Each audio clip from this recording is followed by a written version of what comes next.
Dumalaw sa tahanan ng mga kapuso sina Bea at Luis de los Reyes bilang guest sa GMA Talk Show na Fast Talk with Boy Abunda.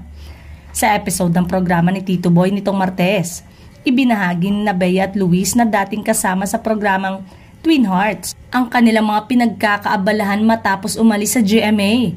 Tinanong ni Tito Boy ang dalawa kung may pagsisisi ba sa kanilang bahagi ang pag-alis sa Kapuso Network.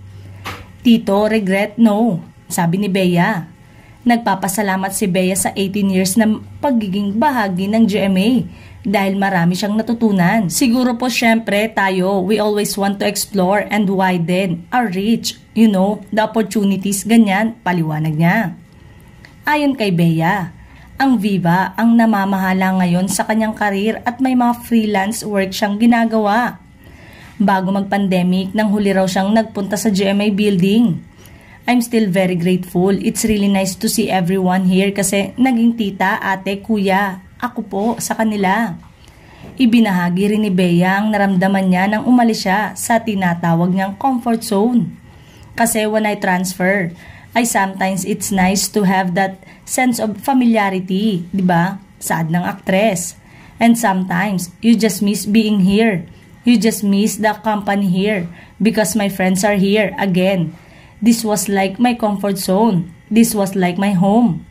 Sinabi naman ni Luis na 8 taon nang nakakalipas nang huli siyang bumisita sa GMA. Hindi naman siya itinatago na nagkaroon siya noon ng regrets. Pero yung mga regrets kasi na yon, parang nagkaroon ako ng parang naging okay na ako doon. Kasi kung hindi dahil doon sa mga ginawa ko before, hindi ako maging si Luis ngayon.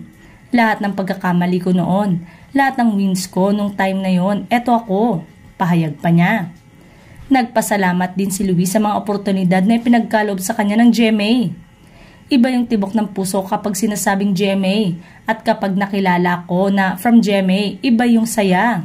Bukod sa Twin Hearts, kabilang sa mga naging proyekto ni Bea ang Luna Blanca hanggang Makita Ka Muli at Kapag Nahati ang Puso. Habang bumida noon si Luisa Alakdana, One True Love, Mundo Mo'y Akin at iba pa. Matapos umalis sa GMA, kumuha si Bea ng culinary course, nag-enroll sa executive education courses at nag-aral ng Korean at Mandarin language.